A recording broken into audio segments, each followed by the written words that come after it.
जटाटवी गलज्ज्वल प्रवाह पावितस्थले गले गलम्ब्य लम्बिताम्बुजङ्ग तुङ्गमालिकां टमट्टमट्टमट्टमन्निनादवड्डमर्वयं चकार चण्डताण्डवं तनोतु नः शिवः।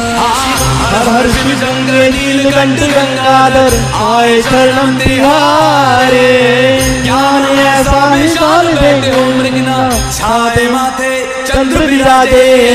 तनना ना ना ना ना तनना ना ना ना ना तनना ना ना ना ना ना तनना ना ना ना ना तनना ना ना ना ना तनना ना ना ना ना।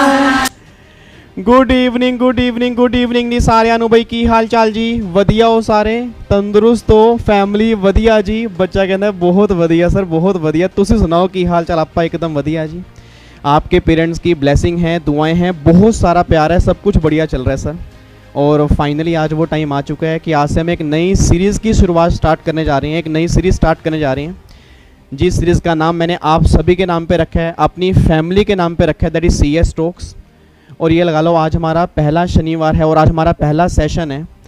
और मुझे ऐसा लगता है कि ये सीरीज़ ना आपको तो बहुत सारी बातें सिखाएगी, मुझे भी बहुत इंस्पायर करेगी, क्योंकि जो बच्चे यहाँ पे आएंगे मैं उनसे बहुत इंस्पायर होता हूँ। मतलब काफ़ी सारे बच्चों को ये लगता है ना कि सर आप हमें इंस्पायर करते हो। मैं दिखाता हूँ कि ये वाले बच्चे जो होंगे ना सर, देखना आपको तो इंस्पायर करेंगे, मुझे बहुत इंस्पायर करेंगे। तो मैं बहुत एक्साइटेड हूँ इस सीरीज़ के लिए। और फाइनली आज जो हमारे पहले गेस्ट यहाँ पे आएंगे, मतलब मैं उनके बारे में सर क्या बताऊँ, एक स्टूडेंट से लेके टीचर तक की कहानी है। मतलब फाउंडेशन पहले अटैम्प्ट के अंदर क्लियर किया, एग्जीक्यूटिव 9 महीने में दोनों ग्रुप पहले अटैम्प्ट के अंदर क्लियर किए, प्रोफेशनल आपके 9 महीने में तीनों ग्रुप पहले अटैम्प्ट के अंदर क्लियर किए, और 19 ईयर की एज में CS बने हैं, that is CS Shivani Miglani. और अभी जो हमारा CS EET है, साथ में मेरे पढ़ा भी रहे हैं, साथ में ट्रेनिंग भी चल रही है उनकी। ट्रेनिंग मेरे ख्याल चल रही है DFCCIL रेलवे डिपार्टमेंट है गवर्नमेंट ऑफ इंडिया का, उनके अंदर उनकी ट्रेनिंग चल रही है। अभी कुछ टाइम ट्रेनिंग का उनका बैलेंस बचा हुआ है। तो आज हम उनसे बातचीत करेंगे। आपके बहुत सारे मैसेज मेरे पास आए कि सर इतने सारे डाउट्स हैं, वो डाउट्स आप पक्का बच्चों से पूछना। अब देखो सारे डाउट्स तो मैं आज उनसे पूछ नहीं पाऊंगा, बट जो भी आपके डाउट्स होंगे ना 1 बाय 1 हर सैटरडे संडे सर आपने मुझसे कमिटमेंट करनी है। देखो मैं कह रहा हूँ, भगवान को साक्षी मान के बात मैं कह रहा हूँ सर, अगर हर बच्चे ने हर सैटरडे संडे सिर्फ 30 से 40 मिनट मुझे यहाँ पे दे दिए ना, आपकी लाइफ भी चेंज होगी, आपका रिजल्ट भी चेंज होगा। और मैं भी सीखूंगा, आपने भी सीखना है सर। जो बातें वो बताएंगे, देखो मुझे भी लाइफ में वो बातें फॉलो करनी है, आपको भी वो बातें फॉलो करनी है। और मैं सही बता रहा हूँ सर, जो बातें बताएंगे बहुत ध्यान से सुनना, क्योंकि उनका एक्सपीरियंस है। मे बी आपकी कहानी उनकी कहानी से मैच कर जाए, और क्या पता हम मतलब दिसंबर के एग्ज़ाम में बहुत बढ़िया नंबर से पास हो जाएं। और मेरा बस एक ड्रीम रहा है सर कि आप भी किस दिन यहाँ पे आके बैठो कि सर देखो हमारी कहानी भी ना हमें शेयर करनी है उन सब बच्चों के साथ जो हार जाते हैं। ठीक है, तो आज हमारा फाइनली पहला सेशन है, और पहले सेशन में मैं जो अपना पहला गेस्ट यहाँ पे बुला रहा हूँ, that is CS Shivani Miglani. और मतलब मैं कहता हूँ उनकी स्टोरी बहुत आपको मोटिवेट करेगी। और सारे क्वेश्चन तो नहीं, हाँ हर पर्सन से ना, जो भी बच्चे यहाँ पे आएंगे हर पर्सन से 4-5 क्वेश्चन पूछेंगे। तो जो आपने मुझसे पूछे हैं वो क्वेश्चन देखो मैंने लिखे हुए हैं। नालायक को आपको क्या लग रहा है मैं झूठ बोल रहा हूँ? ये पूरी डायरी में लेके आया हूँ, इसमें सारे क्वेश्चन मैंने उतारे हुए हैं। ठीक है, जिन जिन बच्चों ने यहाँ पे क्वेश्चन पूछे हैं उनके नाम के साथ मैं क्वेश्चन पूछूंगा कि देखो जी इनके ये क्वेश्चन है, आप इनका रिप्लाई करो। ठीक है जी, बुलाएं एक बार फटाफट से शिवानी को। चलो जी एक बार फटाफट से शिवानी को बुलाते हैं यहाँ पे, और आपने क्लैपिंग के साथ बुलाना सर। देखो मतलब 19 ईयर में 19 साल की एज में CS क्लियर करना सर छोटी बात तो नहीं है। देखो मतलब 20 साल में तो मैं CA बना था, मुझसे पहले बच्चा CS बन गया। ठीक है, बच्चा कह रहा है सर ओह माय गॉड। मैं कह रहा हूँ जो क्वेश्चन आपने पूछे हैं ना, एक क्वेश्चन का रिप्लाई उनसे लेंगे। बाकी कल भी हमारा सेशन होगा, हर सैटरडे संडे आधे पौने घंटे का सेशन होगा। आपकी लाइफ भी चेंज करूंगा, आपका रिजल्ट भी चेंज करूंगा, ये बात ध्यान देना। ठीक है जी, आओ जी एक बार क्लैपिंग के साथ फटाफट से मुलाकात करते हैं शिवानी से। एक बार चेक करते हैं शिवानी, अभी एक बार उनको ऐड कर लेते हैं। एक मिनट रुको, ज्वाइन हो रहे हैं नालायक को, रुक तो जाओ। बच्चा कह रहा है कहाँ है सर, कहाँ है? हेलो शिवानी, हेलो शिवानी, आपको मेरी आवाज आ रही है? आपकी ना ऑडियो बंद है शिवानी जी। सर अब ठीक हाँ है? बिल्कुल। हेलो शिवानी, क्या हाल चाल है? सर मैं एकदम बढ़िया, आप बताएं कैसे हैं? मैं बहुत बढ़िया हूँ। और फाइनली अब सारे बच्चे देखो उन्होंने काफ़ी सारे क्वेश्चन मुझसे पूछे थे, और Yes, मैं sir. थोड़ा सा ना आपको बता देता हूँ, वैसे मैंने आपको बताया था फोन के ऊपर, ये सीरीज मैंने हाँ जी, अभी लास्ट वीक ही अनाउंस की है। और ये सीरीज ना मेरा अनाउंस करने का मेन पर्पस ये था क्योंकि ना काफी सारे बच्चों के काफी सारे डाउट्स रहते थे जो कंप्लीट नहीं होते थे। तो हाँ मुझे जी, ऐसा लगा कि एक सीरीज ऐसी स्टार्ट करनी चाहिए जिसमें जो बच्चे अचीव कर चुके हैं, मतलब अगर वो अपना एक्सपीरियंस शेयर करेंगे ना तो बच्चे को और कनेक्टिविटी होगी। हाँ जी, मतलब देखो, वैसे तो अब आप भी टीचर हो, आप भी CSET के बच्चों को पढ़ाते हो, मतलब मैंने ये फील किया है कि अगर टीचर बच्चे को बता रहा है, बच्चा बात मान तो जाता है, बट अगर कोई ऐसा बच्चा जिसने अभी लेटेस्ट में अचीव किया हो, अगर वो बच्चे को बताएगा तो और कनेक्टिविटी बढ़ती है। यस सर, रिलेटेबिलिटी बढ़ जाती है ना। ये तो है बिल्कुल, मतलब बच्चा आपस में लिंक करता है ना कि हाँ मतलब ऐसा भी हमारे साथ हुआ था, बस हुआ ये है। था, बिल्कुल। चलो शिवानी, मैंने आपके बारे में थोड़ा बहुत बच्चों को बताया कि 19 ईयर में आपने CS कंप्लीट किया, पहले तो उसके लिए बहुत मतलब हेड्स ऑफ है वैसे आपको, मतलब कमाल हो गया, जबरदस्त। अच्छा, थोड़ा सा अपने बारे में शेयर करो कि आपकी लाइफ की जर्नी कैसी रही, फिर मैं कुछ क्वेश्चंस पूछूंगा जो बच्चों के आए थे, उसके बाद फिर हम क्वेश्चन आंसर सेशन स्टार्ट करेंगे। और पहले आप अपने बारे में कुछ थोड़ा बहुत बताओ, लाइफ में क्या स्ट्रगल रहा, क्या चीज आपने फेस की CS के टाइम में। तो सबसे पहले तो आपका बहुत थैंक यू कि आपने एक अपॉर्चुनिटी दी कि सब बच्चों के सामने आकर वी कैन टॉक ओपनली। तो सर देखो, स्ट्रगल्स तो हर एक की लाइफ में होते हैं, बिना स्ट्रगल के we can say there is no life. Struggle के बिना लाइफ है तो इट्स जस्ट कि आप अपने दिन काट रहे हो, दैट्स इट।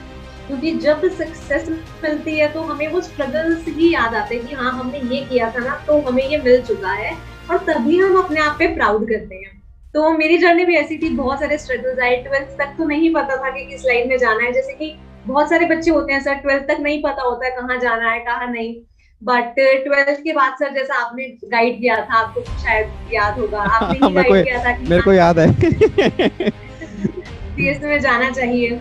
उसके बाद आपने एक्सप्लेन किया था कि 3 लेवल होते हैं उस टाइम पर। फाउंडेशन था, अब CSEET आ गया है, तो फाउंडेशन था, आपने बताया एग्जीक्यूटिव था, प्रोफेशनल था।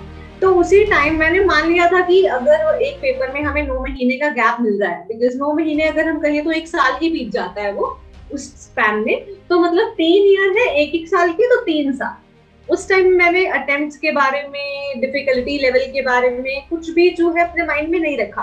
क्योंकि अगर उसी टाइम हम लोग सोच लेंगे कि अटेम्प्ट लगेंगे या डिफिकल्टीज आएंगी, तो अगर एक अटेम्प्ट में होना भी होगा तो सर वो नहीं होगा, क्योंकि वो एक मेंटल ब्लॉक आ जाता है। अगर उस चीज को हम थोड़ा पर्सनल लेवल पर जाके देखें तो एक मेंटल ब्लॉक आ जाता है, हमें क्या मिल जाता है, रीजन मिल जाता है, यार टफ था ना, अच्छा सबने बोला था अटेम्प्ट लगते हैं तो मेरे भी लग गए।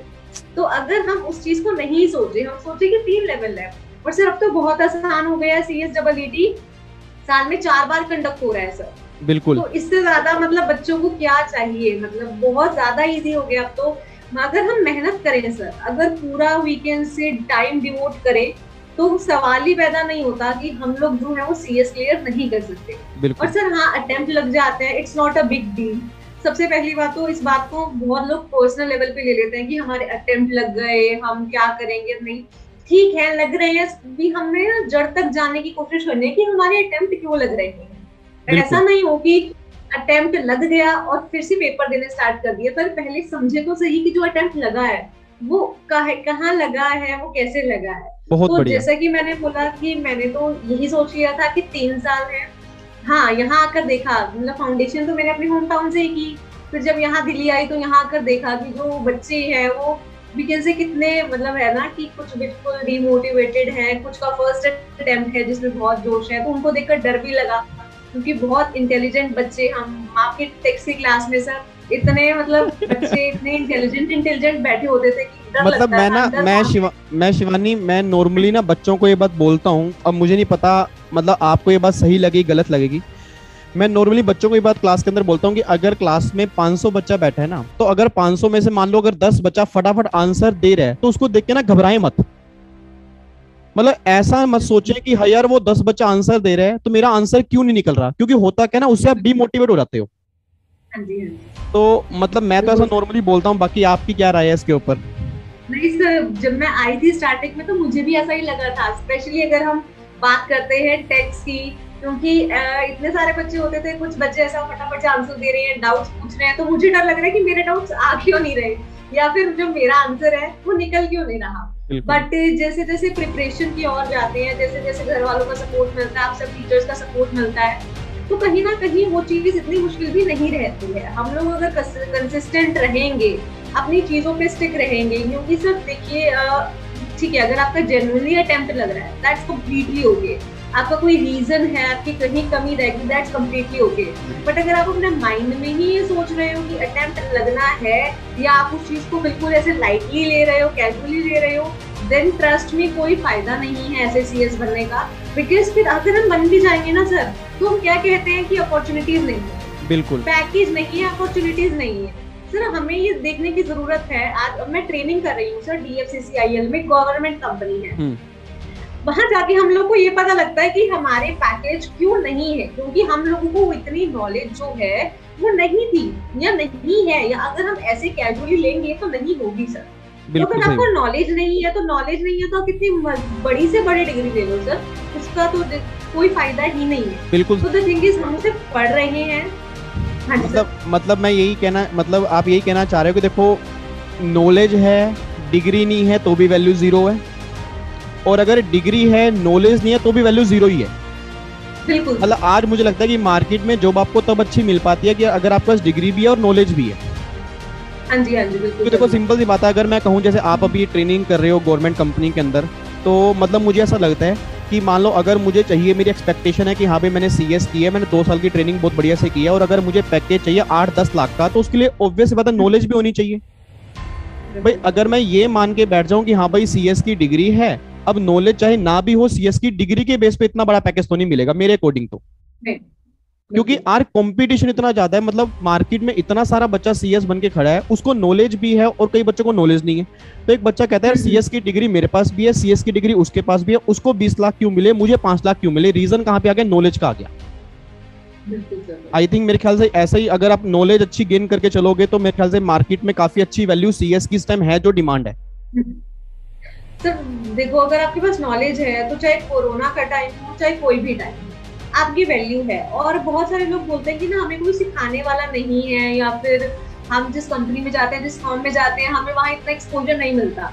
सर आगे जाके देखो, अब आप लोग टीचर्स थे, आपने प्रोफेशनल तक हमारा साथ दिया, आगे भी जहाँ डाउट आ रहा है वहाँ आप हमारे साथ दो, पर दूसरा पर्सन ऐसा हो ये जरूरी नहीं है। हमारी कंपनी के लोग ऐसे हो जो हमें हमेशा साथ दे, ये जरूरी नहीं है।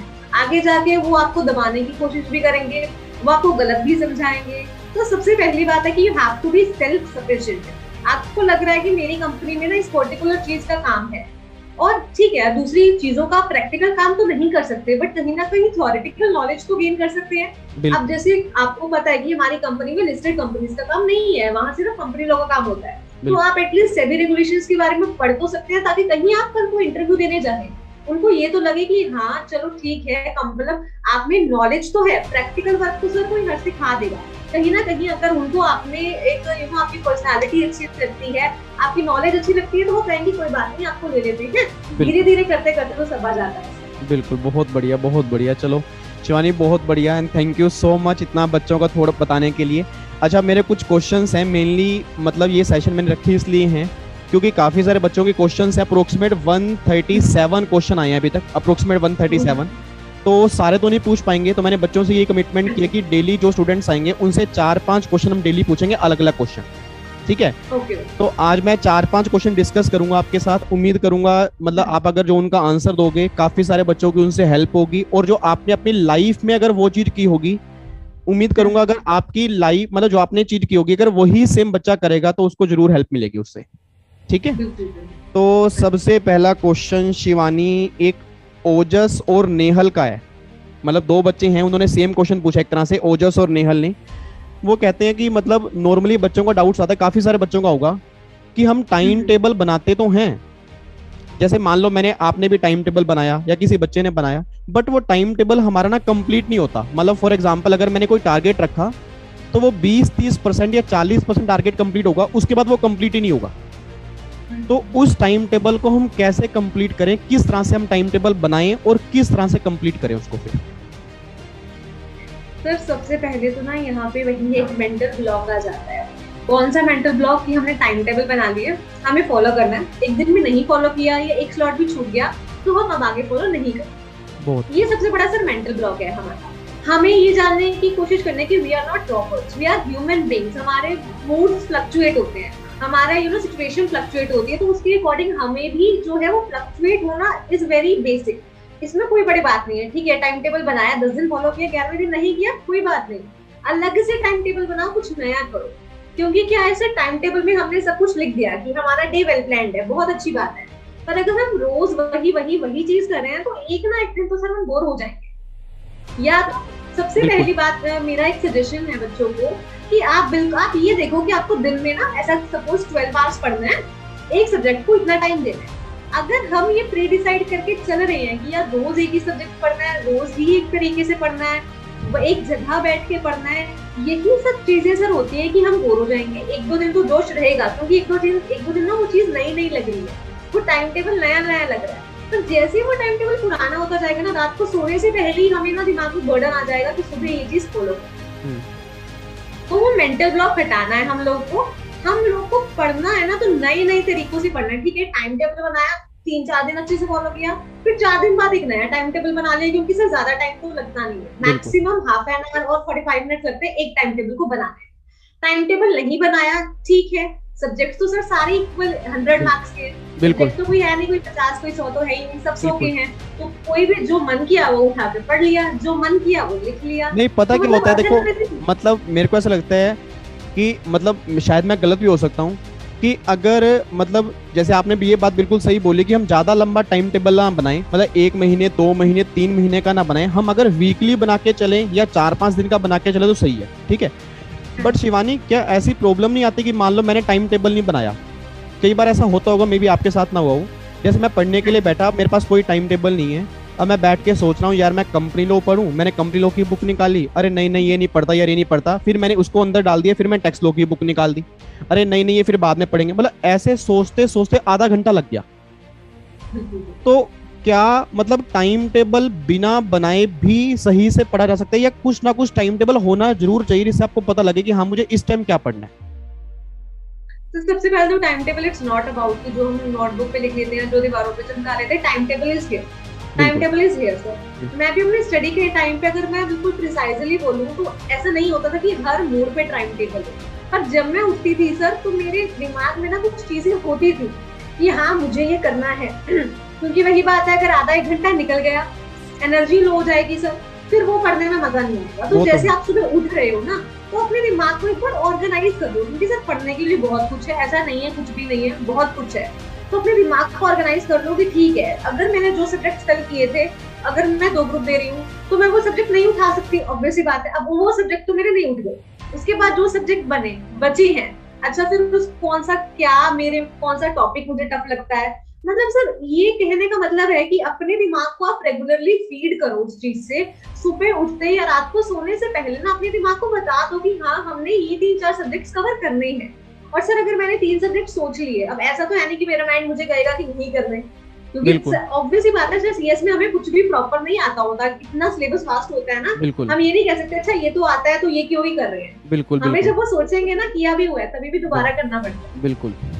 तो डेली सबसे पहले तो ऑर्गेनाइज करो टाइम टेबल, ठीक है, टाइम टेबल इट्स अबाउट कि आपको कितना टाइम पढ़ना है, कैसे पढ़ना है और क्या पढ़ना है, कि वो अपने दिमाग को जैसे ही आप सुबह उठो या सोने से पहले उसको ऑलरेडी अपने माइंड में क्या कर लो, ऑर्गेनाइज कर लो कि हाँ सुबह उठ के ये चीजें जो है मुझे ऐसे ऐसे करनी है। मतलब तो किसी दिन नहीं मन करा पढ़ने का, बिल्कुल, तो मतलब आप वही कोई भी एक सब्जेक्ट उठाएं। मतलब मुझे ऐसा लग रहा है कि आपने 2 ऑप्शन बताए हैं, एक तो ज्यादा लंबा टाइम टेबल मत बनाओ, वीकली टाइम टेबल बनाओ, उसको फॉलो करो और फिर दोबारा उसको चेंज करो, ठीक है। ये अगर आप टाइम टेबल नहीं बना पा रहे तो अपने माइंड में ही ऑर्गेनाइज कर लो कि मुझे आज क्या करना है और उसके बेस पे अपनी पढ़ाई स्टार्ट करो। ऑब्वियस बात है, देखो अपने आप को पुश तो थोड़ा बहुत करना ही पड़ेगा। अगर मान लो मुझे पता है कि मुझे एग्जाम देने हैं तो ऑब्वियस बात है मुझे पुश करना ही पड़ेगा, ठीक है। बहुत बढ़िया शिवानी। और सेकंड क्वेश्चन जो है वो है हर्ष नागपाल। ओ माय गॉड, ये तो नालायक बच्चा है हर्ष। अगर ये हर्ष हो ही है ये तो हर्ष का क्वेश्चन ही आया है कि हर्ष कह रहा है मतलब सर समझ में तो सब कुछ आता है बट हम लिख नहीं पाते उसको, तो बताओ क्या करें। मतलब आपने कोई चीज पढ़ी समझ में आ गया बट कई बार ऐसा होता है ना कि हम लिखने बैठते हैं हाथ रुक जाता है, तो उसके लिए हम क्या करें फिर? सर देखो ये क्वेश्चन ना मतलब ऐसा है कि जितने भी सीएस के स्टूडेंट्स है ना सबका एक सेम क्वेश्चन तो है ही, ये है पक्का, बिकॉज़ हम लोग लॉ हमारे पास इतना ज्यादा है और मतलब लिखने वाला चीजें, तो देखो सर, ये क्वेश्चन तभी आ रहा है जब हम लोग रिटर्न प्रैक्टिस नहीं करते। सच में ये क्वेश्चन तभी आता है जब से मैं एग्जीक्यूटिव में थी, प्रोफेशनल में थी, तो मैंने ना लिखने की हैबिट डाली थी। देख कर भी लिखती थी, बिना देखकर, मतलब बिना देखे भी और देख कर भी लिख रहे हैं ना सब, तो कुछ ना कुछ तो समझ आ रहा है। पेन चलाना तो कम से कम, क्या वर्ड्स हैं वो तो आ रहे हैं। तो अब द थिंग इज, आज अब क्या हो गया सर, कंपटीशन तो, क्योंकि जितने ज्यादा बच्चे आते जा रहे हैं कंपटीशन तो बढ़ता जा रहा है। अब उसमें तो जो अच्छा लिखेगा, अब आईसीएसआई को तो नहीं पता ना कि आप विवेक सर से पढ़े तो आपको बहुत अच्छी नॉलेज है, वो तो आपके उससे ही देखेंगे। बिल्कुल बिल्कुल सही बात तो वो है। आपके बिल्कुल देखेंगे, आपकी राइटिंग देखेंगे सर वो, और राइटिंग अगर प्रैक्टिस की नहीं होगी सर तो कोई भी हेल्प नहीं कर पाएगा। तो इसीलिए रेगुलर बेसिस पे कम से कम 45 मिनट्स तो हम चाहे टॉपिक एक कम कर लें, पर रिटर्न प्रैक्टिस 45 मिनट्स में देख के लिखें, बिना देखे लिखें, कोई बात नहीं, बट एक टॉपिक या एक क्वेश्चन हमें डेली प्रैक्टिस करना है। अदरवाइज सर वही है कि आपको आता होगा बट आपका हाथ रुक जाएगा, फ्रस्ट्रेशन हो जाएगी और फिर आप कुछ भी लिख नहीं पाओगे। मतलब मेनली रिटर्न प्रैक्टिस बहुत जरूरी है। अगर मतलब हाँ, मुझे भी ऐसा लगता है कि अगर हमारा पेपर में हाथ रुक रहे ना, तो इसका मतलब क्या है कि हमने घर में रिटर्न प्रैक्टिस नहीं की। तो आई थिंक आपने बहुत सही आंसर दिया कि हमें कम से कम दिन में, आप ये मान लो कि आधा घंटा या 40 मिनट कम से कम, चाहे वो देख के लिखो चाहे बिना देखे बट लिखो, बट लिखना जरूर है। लिखना जरूर है। ये सामने जो नालायक बच्चे बैठे ना, कई बार ना थक जाते हैं। मतलब हाँ, मैं सही बता रहा हूँ, देखो भिंडी कलर के बच्चे, कद्दू कलर के बच्चे कहीं सामने बैठे ये ना कई बार थक जाते हैं। बच्चा पता क्या सोचता है, सर देख के ना लिखते लिखते थक जाते हैं। अब ऑब्वियस सी बात है, देखो अगर आपको प्रैक्टिस करनी है तो लिखना तो पड़ेगा। मतलब बिना प्रैक्टिस के तो आप एग्जाम क्रैक ही नहीं कर सकते। तो सेकंड आपने जो क्वेश्चन पूछा उसका आंसर यही है कि आपको रिटर्न प्रैक्टिस बहुत बढ़िया तरीके से करनी है। चाहे देख के लिख लो चाहे बिना देखे लिखो, बट लिखना आपने जरूर है, बस ये बात ध्यान देना चाहिए। ठीक है, बहुत बढ़िया शिवानी। तीसरा क्वेश्चन है, आकृति, नैन्सी, कोमल और प्रियंका, 4 बच्चों ने ऑलमोस्ट सेम क्वेश्चन पूछा है। और ये होता है, नॉर्मली होता है बच्चों के साथ। बच्चा कह रहा है कि सर जैसे जैसे एग्जाम पास आते हैं ना, फ्रस्ट्रेशन लेवल बढ़ जाता है, मतलब गुस्सा बढ़ जाता है। कई बार हमने देखा होगा, हम अपना गुस्सा दूसरों पे निकालना स्टार्ट कर देते हैं। ठीक है, तो इसको कैसे कंट्रोल किया जाए, फियर को, मतलब जो ये डर है, क्योंकि देखो गुस्सा आएगा डर की वजह से। भाई सिंपल सी बात है, या तो मेरा टारगेट कंप्लीट नहीं हुआ तो मैं गुस्सा करूंगा, या मतलब एग्जाम पास आ रहे हैं, मुझे डर लग रहा है तो मैं अपनी फ्रस्ट्रेशन किसी पे निकाल लूंगा। तो इसको हम कैसे कंट्रोल करें, किस तरह से हम कंट्रोल कर सकते हैं? सर देखो, मेरा मानना ये है कि अगर सपोज मैं दिन में 13 घंटे पढ़ाई करूं, 12 घंटे पढ़ाई करूं, उसके बाद मैं सर थक जाऊंगी तो क्या मेरे पास इतना टाइम होगा कि मैं किसी पे गुस्सा कर सकूं? नहीं, वो तो थक जाऊंगी तो ऑब्वियसली थका हुआ बच्चा तो सोएगा ही ना सर। बिल्कुल आप दिन में 13 घंटे पढ़ रहे हो तो गुस्सा आने का टाइम है, मतलब गुस्सा आने का टाइम नहीं है। ये गुस्सा, आपका माइंड रिलैक्स हो। मुझे लग रहा है गुस्सा ही उन बच्चों को आता है जिनके टारगेट पूरे नहीं होते। जब हमारी तरफ से कमी रह जाती है ना सर, बिल्कुल तभी कम सर बहुत। अगर मेरा एक ये पर्सनल एक्सपीरियंस है कि जिस दिन मेरा डे बहुत प्रोडक्टिव होता है, जिस दिन मैं सोचती हूँ कि हाँ मैंने कुछ कंप्लीट किया, कुछ अचीव किया, सर उस दिन तो गुस्सा आने का चांस ही नहीं है ना सर। उस दिन आपको कैसे गुस्सा आ जाएगा? उस दिन तो आपको अपने पे प्राउड होगा, आप घर वालों से बात करोगे, खुश होके करोगे। अब गुस्सा ठीक है, कई बार हमारी सिचुएशंस ऐसी होती है which is very normal, which is again very normal. पर अगर ये चीज एक रिपीट मोड पर हो रही है, ये चीज ऐसा हो रहा है कि हम रोज ही वही कर रहे हैं, रोज ही अपने मम्मी पापा के साथ टाइम स्पेंड नहीं कर रहे हैं, उनको जो है आगे से गुस्से को पड़ रहे हैं। देखो सर, हमारी फैमिली है, उनको पता है हमारे पेपर है, हमसे ज्यादा टेंशन उन्हें। बिल्कुल, हमसे ज्यादा टेंशन हमारी फैमिली को। अगर हम फैमिली के साथ रहते हैं, नहीं भी रहते, तो दिन में 4 से 5 बार कॉल आ जाते हैं मम्मी पापा के, खाना खाया नहीं खाया, मतलब बिल्कुल। तो सर वही सपोर्ट है, वही सपोर्ट है सर। आप अपनी फैमिली के साथ रह रहे हो, उतना कोई भी नहीं कर रहा है जितना आपकी फैमिली करती है। बिल्कुल। आप अपनी मम्मी को एक बार गुस्से से कुछ बोल दोगे, खाना तो वो फिर भी आपको बेड पे लाके देंगे कि हाँ मेरा बेटा या बेटी पढ़ाई कर रही है, तो वो आपको मोटिवेट करेंगे ही सर। बट ट्रस्ट मी, आपके पेरेंट्स से मोटिवेशन, मतलब बड़ा मोटिवेटर ना कोई है ही नहीं है। बिकॉज वो आपको अगर हम देखें यूट्यूब पे मोटिवेटर्स के देखें तो वो आपको पूरा जोश के साथ ना भर देते हैं, होप दे देते हैं, बट वो सिर्फ ये कहते हैं कि बेटा वी आर विद यू, तुम अपना बेस्ट करो, दैट्स इट। आई थिंक इससे बड़ा अगर वो अपने प्योर सिर्फ दिल से बोल रहे हैं तो इससे बड़ा मोटिवेशन तो चाहिए ही नहीं। अगर आप इसके सामने भी गुस्सा कर रहे हो सर, तो कहने की बात नहीं है, फिर ऐसी डिग्री का कोई फायदा। बिल्कुल बिल्कुल। तो अगर आपको ठीक है फ्रस्ट्रेशन आ रहा है, गुस्सा आ रहा है, discuss it with your parents, थोड़ी देर की मेडिटेशन कर लो, ठीक है निकाल दिया गुस्सा तो एक बार निकाल दिया, रियलाइज हो गया, सॉरी बोल दो। अगर रोज का काम है तो देखो फिर तो सॉरी कुछ काम नहीं करता, बट अगर एक बार होता है, कई बार हम लोग भर जाते हैं अंदर से, तो सॉरी बोल दीजिए। अदरवाइज डिस्कस करिए अपने पेरेंट्स के साथ, या आपके जो रियल फ्रेंड्स हैं, आपके जो टीचर्स हैं उनके साथ, वो जो लाइन्स बोल रहे हैं वो अपने। और सब देखो, हमने सीएस में एनरोल कराया, किसके लिए कराया? एग्जाम देने के लिए तो कराया ना। बिल्कुल। अब सीएस में अगर एग्जाम्स नहीं हो रहे हैं, अगर हमें डर लग रहा है एग्जाम से, इसका मतलब क्या है कि हम उन्हें नहीं देना चाह रहे। बिल्कुल नहीं देना चाह रहे तो फिर सीएस में आए क्यों होते? सीएस बनेंगे कैसे? बिल्कुल, तो फिर सीएस में एनरोल कर लिया है, एग्जाम भी आएंगे, रिजल्ट भी आएगा। बिल्कुल सही, हाँ बिल्कुल सही बात है। ये तो प्रोसेस है भाई, आपको जब तक आप एग्जाम नहीं दोगे तब तक आप सीएस नहीं बनोगे, और सीएस नहीं बनोगे तो वैल्यू नहीं होगी, तो उससे डरना क्या फिर? भाई सिंपल सी बात है। हाँ चलो देखो, डर है हर इंसान को लगता है, बट उसको हमें समझना पड़ेगा कि ये डर हमें क्यों लग रहा है। भाई ये देखो, मेरे अकॉर्डिंग डर के दो रीजन है, कि एक हमारी तैयारी अच्छी है तब भी हमारे मन में डर है कि है पता नहीं पेपर कैसा आएगा, चलो वो डर फिर भी अच्छा है, कम से कम आपकी तैयारी अच्छी है। एक कई नालायक बच्चे ऐसे होते हैं जिनकी तैयारी नहीं है, मतलब कुछ भी तैयारी नहीं की, उनको फिर भी डर लग रहा है कि हाई पेपर कैसा आएगा। नालायक वो तो फेल ही होगा फिर। भाई सिंपल सी बात है भाई, अगर तैयारी ही नहीं की तो फिर डरना किस बात का? डर तो भाई आपको तैयारी करनी पड़ेगी, तो डर अपने आप निकल जाएगा।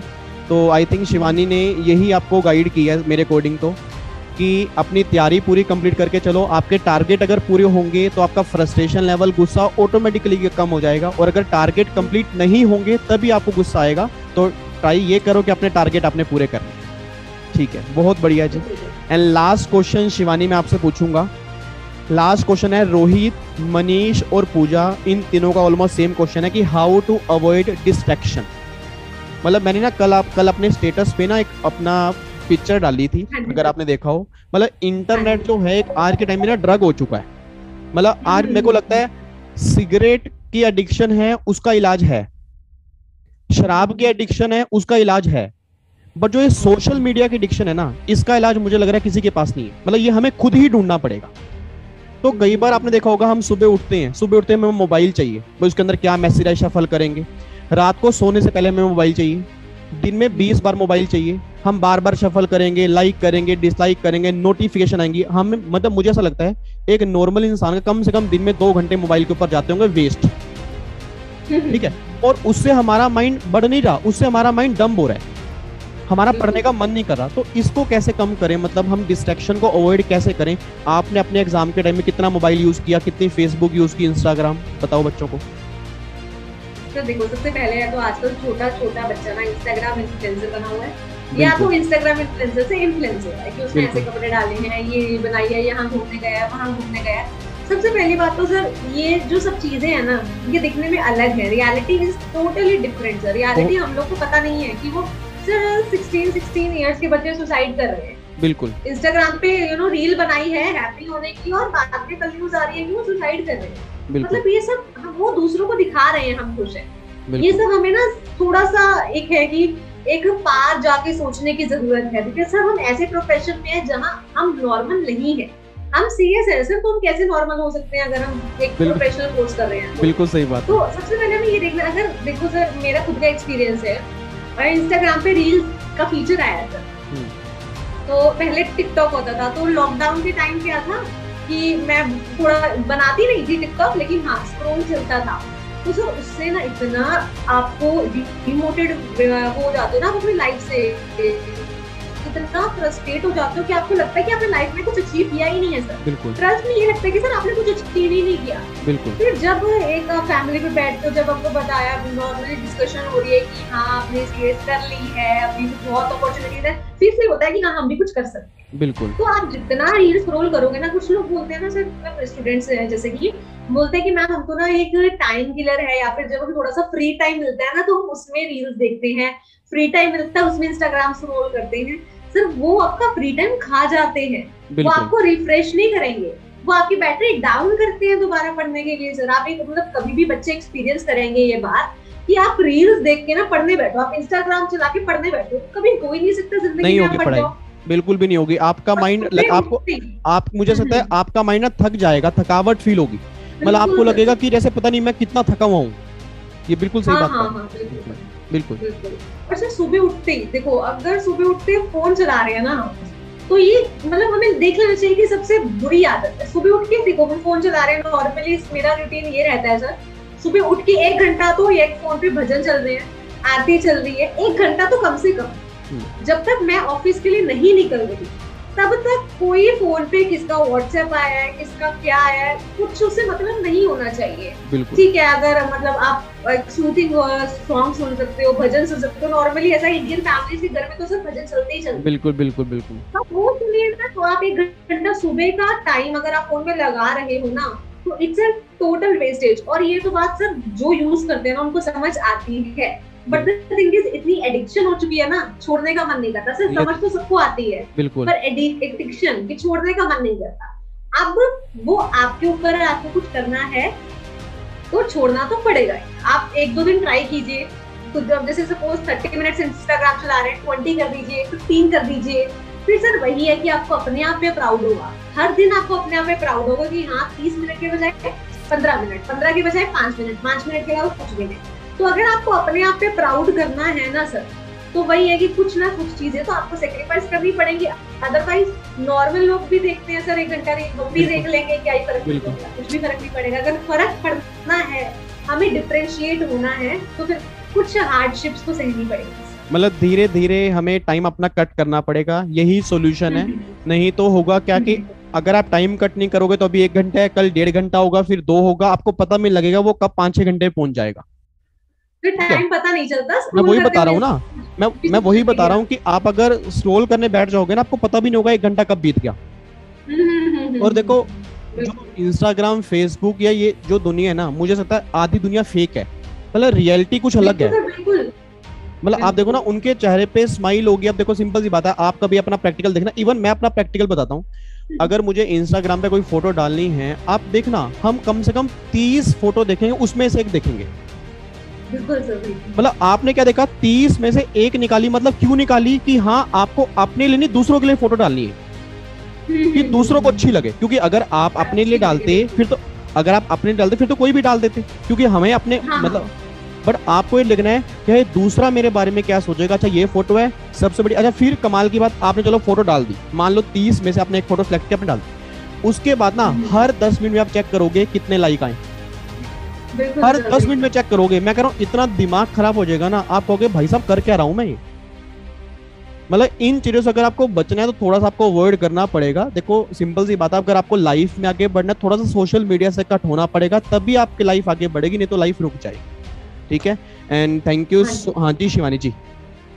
हाँ जी सर, और मैं ये बोल रही थी कि जो ये सोशल मीडिया साइट्स होती है, it's not about time pass only. इनसे हम बहुत कुछ है ना सीख भी सकते हैं। बिल्कुल सही बात है। इन पे अपना बिजनेस भी सेटअप कर सकते हैं सर। आजकल तो हम देख ही रहे हैं कि सारे बिजनेस ऑनलाइन आ चुके हैं। तो अगर हम इनका यूज कर भी रहे हैं, मेक श्योर कि हम इसका प्रोडक्टिव यूज करें। बिल्कुल बिल्कुल। तो मतलब ये है कि अपना सोशल मीडिया नालायकों आपने कट करना है। ठीक है, बहुत कम टाइम रह गया, ये बंद कर दो अपना। और ये जितने भी आपने टेलीग्राम ग्रुप्स बनाए हैं, व्हाट्सएप ग्रुप बनाए हैं, इनको एक बार छोड़ दो, क्योंकि यही टाइम है। लास्ट के 2-3 महीने मेहनत कर लोगे, लाइफ में आगे पहुंच जाओगे। नहीं तो कहीं ना कहीं प्रॉब्लम आएगी। आप याद करोगे इस टाइम को, क्योंकि स्टूडेंट लाइफ बहुत याद आती है।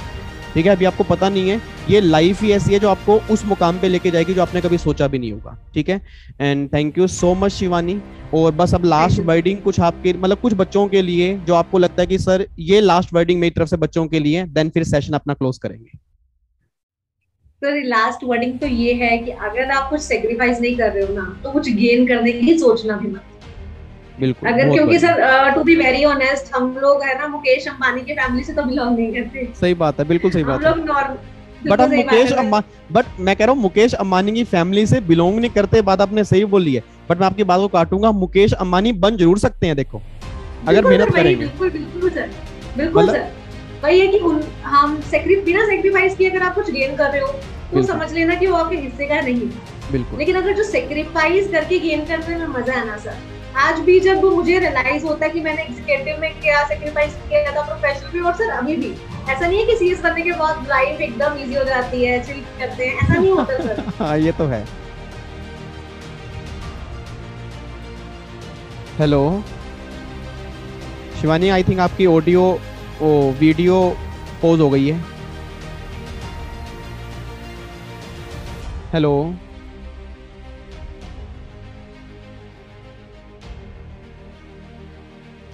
सेक्रीफाइस क्या वर्थ इट था। तो अब शिवानी आपकी ना, आपकी वीडियो क्लोज हो गई थी, एक बार दोबारा बोलो, आपने क्या बोला जी। तो मैं यही बोल रही हूँ कि जो सेक्रीफाइस करके गेन करने में फायदा है ना, या गेन करने की जो फीलिंग है, वो फीलिंग कहीं भी नहीं है। और ऐसा नहीं सोचना कि सीएस बन जाएंगे तो लाइफ बहुत इजी हो जाएगी, सीएस बन जाएंगे तो मजे ही मजे हैं। मजे हैं, पर उस मजे के लिए भी आपको सेक्रीफाइस करना ही पड़ेगा। बिल्कुल, तो सबसे पहला अपने आप को सेक्रीफाइस नहीं करना है, अपनी बुरी आदतों को सेक्रीफाइस करना है, दैट्स इट। ऐसा नहीं है कि हम सब बिल्कुल ही मरे ही जा रहे हैं, मतलब कुछ होश ही नहीं है, ऐसा भी नहीं होना चाहिए। इट्स जस्ट कि अपनी जो बुरी आदतें हैं हमें एनालाइज करनी है, हमें उनको सेक्रीफाइस करना है। उसके बाद जो हम गेन करेंगे ना सर, वो उसका जो मतलब टेस्ट है या उसका जो फील है ना सर, वो तो सच में आपकी लैंग्वेज से मजा आ जाएगा, मजा आ जाएगा। सही बात है, बहुत बढ़िया, बहुत बढ़िया। और thank you so much Shivani, आपने टाइम दिया, और उम्मीद करूंगा सारे बच्चों को बहुत सारी बातें सीखने को मिली होंगी। और हर सैटरडे संडे मैं आपके साथ मिलूंगा सर, ऐसी ही कुछ बातें लेके, आपके डाउट्स लेके। एंड फर्स्ट सेशन आज हमारा था, उम्मीद करूंगा आपको काफी सारी बातें सीखने को मिली हैं। और अगर आपको कोई भी अभी डाउट्स पेंडिंग है तो इस वीडियो के कमेंट बॉक्स में डाल देना, ठीक है। उम्मीद करेंगे नेक्स्ट आने वाली वीडियोस के अंदर आपका रिप्लाई किया जाए। और बाकी शिवानी मैम का नंबर जो CSET के बच्चे उनके पास तो है, बाकी मैं एक बार मैम से कंफर्म कर लूंगा कि हाँ भाई कौन सा नंबर देना है, क्योंकि आप नालायक बच्चे हो, आप कभी भी कॉल कर देते हो, ठीक है जी। तो बाकी मैं मैम से पूछ के आपको बता दूंगा। और थैंक यू सो मच, जितने बच्चे मेरे सामने बैठे हैं, लग जाओ बस, मैं कह रहा हूँ सर, ध्यान रखना दिसंबर में एग्जाम निकाल के रहने, अपने पेरेंट्स को प्राउड फील करवाना है, और उन्हें भी लगे, मतलब वो भी ना छाती ठोक के कहें कि हाँ भाई ये देखो ये मेरा बच्चा जा रहा है और ये मेरी बेबी गुड़िया जा रही है, मतलब वाकई उन्हें प्राउड फील हो, ठीक है। वो दिन आपको उनको दिखाना है। जी जी शिवानी। हाँ जी, बस एक बात ये हमें सर, मैं अपनी क्लास में भी बोलती हूँ CSET की, मेहनत हमारी, रिजल्ट हमारा। बिल्कुल सही बात, मेहनत हम करेंगे सर, हम मिलके मेहनत करेंगे, और रिजल्ट भी हमारा आएगा, हमारा ही आएगा। बहुत बढ़िया जी, बहुत बढ़िया। चलो जी, बाकी फिर मुलाकात करेंगे कल शाम को 7 बजे सेम टाइम पे, एक नई जर्नी के साथ, एक नई मुलाकात, और काफी सारे कल हम डाउट्स डिस्कस करेंगे। थैंक यू सो मच इतना प्यार देने के लिए। ओके जी, bye bye, take care, God bless you, जय हिंद, love you so much. Thank you Shivani, thank you so much, आपको भी थैंक यू, थैंक यू जी, bye bye, God bless you, bye bye ji.